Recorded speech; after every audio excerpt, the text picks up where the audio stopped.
ang sinabi ni former Congressman A.K. Garcia na sagutin ang mga aligasyon. Naniniwala naman ang body chief na huwad at falsifikado ang mga dokumento dahil sa pare-pareho ang funds at magkakaibang bangko at kawalan ng letterheads na mga dokumento na nakalagay sa Bahamas files.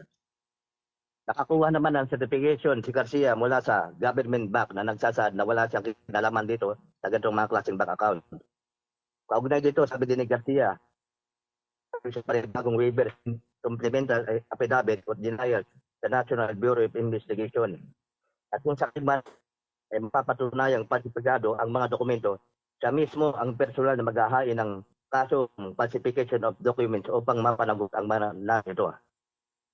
Mula dito sa lalawigan ng Laguna, ito si Sparrow, Contador Nyape, nag-uulat mula sa DWRB 103.9. Yes, kasamang sale, maraming pong salamat.